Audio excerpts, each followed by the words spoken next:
दोस्तों, अपने fitness goal को हासिल करने के लिए एक्सरसाइज करनी बहुत जरूरी है, पर उससे भी ज्यादा जरूरी है कौन सी, कितनी और किस तरह की एक्सरसाइज को करना। आज के हमारे संवाद में फिर हमारे साथ जुड़े हैं चिराग बरजातिया, जो इंडिया के one of the best personal fitness trainer हैं। ये हमारे संवाद का दूसरा पार्ट है। मैं आशा करता हूँ आपने पार्ट 1 तो देखा ही देखा होगा। ऐसे और इंसाइटफुल कंटेंट के लिए like, share and subscribe to the doctor Smith show. अब फिटनेस एक ब्रॉड टर्म है, मतलब हर दूसरे इंसान के लिए वो अलग मायने रखती है। जैसे अगर कोई जिम वाला इंसान हो तो he prefers the diameter of the biceps और ऑल दैट। फिर दूसरा कोई अगर टेनिस का प्लेयर हो तो वो डेली 2 आवर्स टेनिस खेलेगा, वैसा करता है। या फिर रनिंग भी हो गया। तो एज अ क्लाइंट आपके साथ कोई भी आता है तो आप उसके कौन से पैरामीटर्स को फिटनेस के मामले में ऑप्टिमाइज। देखो, हमारा फर्स्ट गोल तो रहता है उसके ब्लड मार्कर सबसे अच्छे होने चाहिए। उसका अगर कोलेस्ट्रॉल वगैरह बढ़ा हुआ है तो that should come into control. उसके D3 B12 डेफिशिएंसी सही होनी चाहिए। सेकंड, हम उसके लाइफस्टाइल में देखते हैं। अगर उसके छोटे बच्चे, उसको लग रहा है कि यार मैं खेल नहीं पा रहा इनके साथ, मैं इनसे ज़्यादा भागता भागता थक जाता हूँ, तो that should be his next goal कि he should be able to enjoy his life with his kids and family. आपको इस कॉलेज स्टूडेंट आ रहा है, कॉलेज स्टूडेंट का एक ही टारगेट होता है, मुझे एब्स चाहिए और मुझे अच्छा दिखना है, because I want to impress other. तो दैट्स व्हाट उसको वो चीज़ मोटिवेटेड रखती है। अभी हम उसको बोलेंगे नहीं तुम अलग चीज़ों पे ध्यान दो, तुम होलिस्टिक फिटनेस पे ध्यान दो, तो वो उसको समझ में नहीं आएगा। उसको चाहिए मेरे को अच्छा दिखना है, विच इज़ फाइन। और हम हाउस वाइफ्स आती है हमारे पास, हाउस वाइफ्स का ये रहता है कि घर के कामों में ऐसा नहीं होना चाहिए कि कमर दर्द हो रहा है, कभी कोई मसल पुल हो गया, तो इन सब चीज़ों से रिलेटेड उनकी फिटनेस होनी चाहिए। They should be very strong enough to carry the house and family along with her. एक IT वाला है, IT का कोई बंदा आता है तो दिन भर सिटिंग करता है, तो उसकी अलग प्रॉब्लम्स आ गई है, तो उस चीज़ को इरेडिकेट करना वो हमारा गोल। अब एक्सरसाइज के मामले में एक पोलर क्वेश्चन दूसरा है कि team cardio versus team weights. तो आपका इसके बारे में क्या ख्याल है? दोनों ज़रूरी है, पर कौन सा, मतलब क्या एक इंसान खाली कार्डियो करके फिट हो सकता है और क्या एक इंसान खाली वेट्स करके फिट देखो, हो सकता है? सब आपके गोल के ऊपर डिपेंड करता है। अगर आपको अच्छी शेप के बाइसेप्स चाहिए, शोल्डर चाहिए, तो वो सिर्फ रनिंग करने से तो आएंगे नहीं। आपको कुछ ना कुछ रेजिस्टेंस प्रोवाइड करना पड़ेगा बाइसेप्स को, शोल्डर को, चेस्ट को। और हमारे पास काफ़ी सारे मैराथनर्स भी आते हैं ट्रेनिंग के लिए, तो हम उनको सबसे पहले वेट ट्रेनिंग करवाते हैं। उनके हम लेग्स मसल्स पे काम करते हैं। अगर आपकी मसल ग्रोथ अच्छी हो गई लेग्स में, आप स्ट्रेंथ कर लिया आपने उनको काफ़ी, तो ऑटोमेटिकली आपकी रनिंग इम्प्रूव हो जाएगी। That goes with every sort of cardio. आप ओलंपिक चैम्पियंस को भी देखोगे, हुसैन बोल्ट को भी देखोगे, तो कितना मस्कुलर है, because he is not muscular just because he was running. वो बिहाइंड द सीन बहुत अच्छी वेट लिफ्टिंग करता है। Same goes with Virat Kohli और क्रिस्टियानो और फुटबॉल प्लेयर्स अपन देखते हैं, टेनिस प्लेयर अपन देखते हैं। ये सब गेम्स है, फॉर्म ऑफ कार्डियो है, राइट। आपको फील्ड पे रन करना है कंटिन्यूसली, बट पीछे से वेट लिफ्टिंग ये लोग इसलिए करते हैं बिकॉज वो उनको बहुत ज़्यादा एडिशनल बेनिफिट देता है ऑन फील्ड। तो मेरा तो ये रहता है, मतलब मेरा खुद का भी ऐसा ही है कि मैं टेबल टेनिस खेलूँ, डेली वॉकिंग पे जाऊँ, नहीं तो ट्रेडमिल करूँ along with weight lifting every day. It should be mix of both. तो आपने वेट लिफ्टिंग की बात की, तो क्या उसके भी कई प्रकार होते हैं? जैसे आपने कहा रेजिस्टेंस बैंड्स है, फिर डेड लिफ्ट होता है, फिर इंडिविजुअल मसल वेट ट्रेनिंग होता है। तो आप कौन सा रिकमेंड करते हो और कौन सा सबसे इफेक्टिव रहता है? एज अ जनरल बात कर रहा हूँ। देखो, घर पे है वो आप अगर, तो resistance bands more than enough है, आराम से उससे पूरा वर्कआउट हो जाता है। बट अगेन रेजिस्टेंस बैंड्स का ऐसा है कि हर किसी को प्रॉपर्ली यूज़ करना नहीं आता उनको। और डेडलिफ्ट वगैरह हम सबको इनिशियली तो रिकमेंड नहीं करते हैं। अगेन डेडलिफ्ट के साथ प्रॉब्लम ये है कि उसके साथ इंजरी रिस्क बहुत बड़ी है। सेम गोज़ विद स्क्वाट्स या बेंच प्रेस के साथ शोल्डर रिस्क है, स्क्वाट्स के साथ बैक पेन का प्रॉब्लम है। डेडलिफ्ट काफ़ी केसेस में ऐसा दिखा है कि डेडलिफ्ट के साथ ईगो भी आ जाता है। आपको लगता है हम 120 किलो उठा रहे, 130 किलो उठा रहे, उसके चक्कर में you and up hurting yourself. मेरा पर्सनल फोकस रहता है हाइपरट्रॉफी बेस्ड एक्सरसाइज पे, आइसोलेशन मूवमेंट्स, कि आप सिर्फ उसी मसल को फोकस करो जिसको आपको ग्रो करना है, और ओवरऑल पर डे आप 2 मसल्स को भी करोगे, दैट्स मोर देन इनफ। तो आपका 40 to 50 मिनट्स में पूरा वर्कआउट हो जाता है। Other than that, complete your steps every day, 7 to 8,000, 7 to 10,000, या play any sports, just be active through out the day. अब स्पोर्ट्स के मामले में कौन से स्पोर्ट्स हाईली इफेक्टिव होते हैं? जैसे अगर मैं गलत नहीं हूँ तो टेनिस है, कि स्विमिंग है। टेनिस में भी डबल्स नहीं, सिंगल्स टेनिस में बात कर रहा हूँ। फिर एक स्विमिंग है, साइकिलिंग थोड़ा बहुत कह सकते हैं। तो ऐसे कौन कौन से स्पोर्ट्स है जो हाई इंटेंसिटी है और जो HIIT जो हम लोग आगे बात करेंगे वैसे उससे भरपूर होते हैं? ये तो अभी जहाँ तक मैंने जो जो स्पोर्ट्स ट्राई करे उसमें मैं बैडमिंटन भी ऐड करना चाहूँगा। टेनिस तो डेफिनेटली है। एग्जैक्टली। टेबल टेनिस मुझे लगता था ज़्यादा रनिंग नहीं होती, but when I started playing तो मेरी हार्ट रेट कई बार 170 180 भी टच कर जाती है टेबल टेनिस में। तो again it's a very demanding game.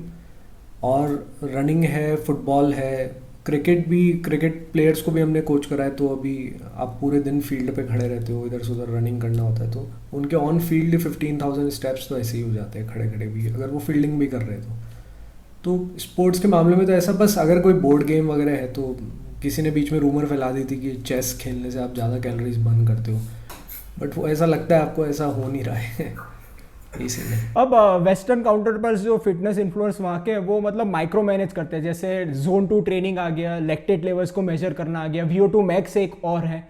तो ऐसे कौन कौन से पैरामीटर्स आप ऑप्टिमाइज करने के लिए एनालाइज करते रहते हैं? हम मोस्टली रेस्टिंग हार्ट रेट पे फोकस करते हैं और ओवरऑल हार्ट रेट पे भी करते हैं, बिकॉज पोस्ट कोविड काफ़ी लोगों में ऐसे सिम्टम्स आ गए कि उनको हार्ट का प्रॉब्लम हो रहा है। तो हम मेक श्योर करते हैं कोई ओवर ऐसा नहीं कर रहा हो कि अभी बंदा है उसने आज तक अपनी हार्ट रेट 110 से ऊपर नहीं लेके गया, बट एक दिन उसको मोटिवेशन आया, कैफीन पे हाई है, बोला कि आज तो मैं 200 तक पहुँचाऊँगा, तो it can be fatal for him. तो हम वो मेक श्योर करते हैं कि उनका ऐसा नहीं होना चाहिए। वो उनके स्मार्ट वॉचेस से हम डेटा लेते रहते हैं बराबर। अब अगर हम लोग वेट ट्रेनिंग की बात करें तो एक और बहुत ही पॉपुलर अब बनता जा रहा है, वो है कैलेस्थेनिक, या तो कहते हैं बॉडी वेट एक्सरसाइजेस। तो what is the comparison between मतलब कैलेस्थेनिक वर्सेस जिमिंग? सो कैलेस्थेनिक्स के साथ एक प्रॉब्लम ये आती है कि अगर जैसे मेरे पास कोई आता है क्लाइंट, अभी वो 110 kgs का है और उसका ये मोटो है कि मेरे को सिर्फ बॉडी वेट एक्सरसाइज करना है, तो अभी मैं 110 kgs वाले बंदे को बोलूँगा कि तुम पुशअप्स लगा लो, तो उसके लिए नहीं पॉसिबल होगा। It's very difficult for him. Same way में अगर कोई हाउसवाइफ आती है, वो बोलती है कि मुझे सिर्फ पुशअप्स आप बॉडी वेट करवा दो, तो कैसे पुशअप्स लगवाऊंगा मैं उनको जिन्होंने कभी पुशअप्स करे ही नहीं है, राइट? तो पुशअप्स नहीं होंगे तो चेस्ट मसल्स कैसे हिट होगी? तो इसलिए मैं उनको प्रेफर करता हूँ आप भले ही 2 किलो के डंबल से स्टार्ट कर लो, 5 किलो से कर लो, घर पे इजीली आप अमेज़ॉन से ऑर्डर कर सकते हो। आजकल तो सेट शायद 2-2,500 रुपये में 40 किलो तक के सेट्स मिल जाते हैं। तो इसलिए वहाँ पे थोड़ा सा वेट ट्रेनिंग इंपॉर्टेंट हो जाता है। कैलिस्थेनिक्स उनके लिए अच्छा है जैसे अगर आपका ऑलरेडी वेट 70-75 के आसपास है, आप बहुत ही एजाइल हो, बहुत ही ईजिली आप बॉडी वेट मूवमेंट कर सकते हो, तो वो कैलिस्थेनिक्स पिक कर सकते हैं।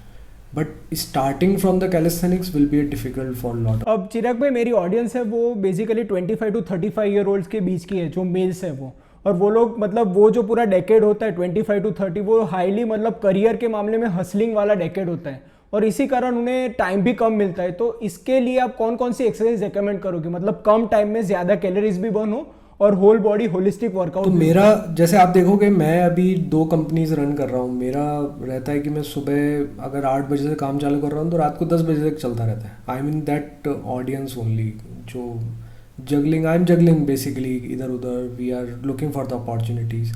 तो आई मेक श्योर कि 40 मिनट का मेरा वेट लिफ्टिंग हो जाए कैसे भी करके पूरे दिन में, और जितने भी फ़ोन कॉल्स मैं ले रहा हूँ या मीटिंग्स में जो कर रहा हूँ वो I do while walking around the house, so that मेरे एटलीस्ट 7,000 to 8,000 स्टेप्स तो हो जाए। और दैट्स हाउ ये सब कर करके अभी recently I am on weight loss transformation. तो लास्ट 3 months में I am 8 kgs down already. ये बेसिक टिप्स है, मतलब इसमें कुछ वो भी नहीं है, मैं दिन भर अपने आप को वर्कआउट को नहीं दे रहा। ऐसा नहीं है कि मैं लॉन्ग आवर्स ऑफ कार्डियो कर रहा हूँ, कुछ कर रहा हूँ, और हफ्ते में 2-3 बार कोई गेम खेल लिया दोस्तों के साथ, कई संडे को ओवर द वीकेंड कुछ खेल लिया, विच इज़ गुड इनफ। अब वेट लिफ्टिंग का एक एडवांटेज होता है, वो होता है कि आफ्टर बर्न, जो जिसे हम लोग साइंटिफिकली इपॉक कहते हैं, excess post exercise oxygen consumption. तो मतलब जो कार्डियो में हमें नहीं मिलता, पर कार्डियो का एक और अल्टरनेटिव है, वो है HIIT, जिसमें आफ्टर बर्न हमें मिलता है। तो क्या आप अपने क्लाइंट्स में आफ्टर बर्न जो कैसे ऑप्टिमाइज करते हैं, आप HIIT भी इनकलकेट करते हैं? HIIT हम करते हैं, but after the weight training part. Okay, तो फर्स्ट वेट्स अपनी पूरी एनर्जी वेट्स पे लगाओ। मोस्टली काफ़ी पहले ये एडवाइस, और काफ़ी जिम ट्रेनर्स ने भी एडवाइस दी कि आप स्टार्ट कार्डियो से करो, फिर हाई इंटेंसिटी करो, फिर वेट्स करो, बट जब तक आपकी एनर्जी पूरी ख़त्म हो जाती है बॉडी की। जहाँ आप 20 kgs का डंबल लिफ्ट कर सकते हो, वहीं अगर आपने पहले कार्डियो कर लिया, आपको खुद को ड्रेन आउट कर लिया, तो उसके बाद आप 12.5 तक ही आ जाओगे। और अगर आप प्रॉपरली लिफ्ट नहीं कर रहे हो, वेट जितना आप उठा सकते हो, तो उतना स्टिमुलस नहीं मिलता मसल ग्रोथ और मसल स्ट्रेंथनिंग में, फिर प्रोसेस स्लो है। ऐसा एक्सरसाइज के लिए कोई ऐसा टाइम है जो आप रेकमेंड करते हो? क्योंकि अगर मैं गलत नहीं हूँ तो generally early morning is considered a good time, पर अगर वेट ट्रेनिंग कर रहे हो तो उसका मतलब सर्कैडियन रिदम के हिसाब से the latter half of the day is a good time, क्योंकि तभी हमारी मसल टोन अच्छी होती है।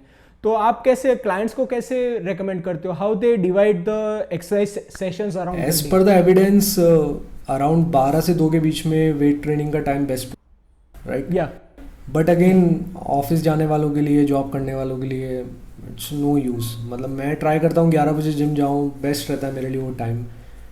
बट बाकी लोगों के लिए मैं रिकमेंड करता हूँ, अगर आप उस सॉर्ट ऑफ पर्सन हो जो प्रोकास्टिनेट करता है बहुत कि यार बाद में कर लेंगे, तो आप तो सबसे पहले सुबह उठते ही वर्कआउट कर लो, नहीं तो दिन भर में शाम तक आपको ऐसा लगेगा कि यार अब कल कर लेंगे। और अगर ऐसा है कि आपकी मॉर्निंग्स आर वेरी बिजी, उठते से आपको ऑफिस भागना है, ये सब करना है, तो फिर night time is the best to do workout करके, खाना खा के गो टू स्लीप। हमने कुछ देर पहले घरेलू नुस्खे की भी बात की, तो वैसे ही गेट फिट क्विक करके कई सारी स्कीम्स है जैसे एक्सरसाइज के लिए। जैसे हमने एक बात की कि डेडलिफ्ट में इंस्टाग्राम में आप अगर एक फोटो डालोगे तो आपका वो स्टेटस भी अच्छा हो जाएगा। तो ऐसे एक्सरसाइज कौन से मिथ्स हैं जो आप हमें मतलब कहना चाहोगे जिससे हमें बचना चाहिए? ऐसे देखो, अभी इंस्टाग्राम पे इन्फ्लुएंसर्स जो है काफ़ी सारे फॉलोइंग है, काफ़ी सारे लोग ड्रग्स ले रहे हैं, स्टेरॉइड्स ले रहे हैं, जो मतलब एज अ कोच मुझे समझ में आ जाता है देख के, बट जनरल ऑडियंस को समझ में नहीं आता। दे थिंक कि इनका बॉडी इतना अच्छा है तो मतलब this is the best thing I can do, and they start running behind wrong things.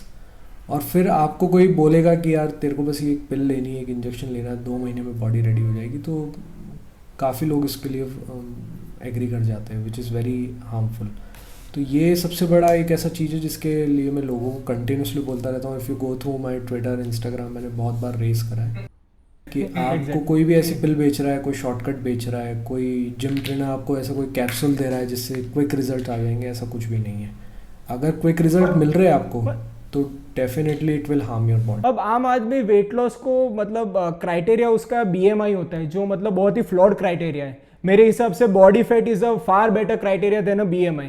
तो मतलब आप अपने क्लाइंट्स में कौन सा क्राइटेरिया, जैसे बॉडी फैट हो गया, फिर एक वेस्ट सर्कमफरेंस है, वो विसरल फैट हमारी दर्शाता है, तो ऐसे कौन से क्राइटेरिया आप हम पहले तो ये सारा देखते थे क्राइटेरिया वगैरह, बट अब तो हमने वो भी बंद कर दिया। हम क्लाइंट्स को बस वहाँ तक ही कंफर्टेबल करवाते हैं कि तुम खुद की पिक्चर में, मिरर में, you should feel comfortable about your self.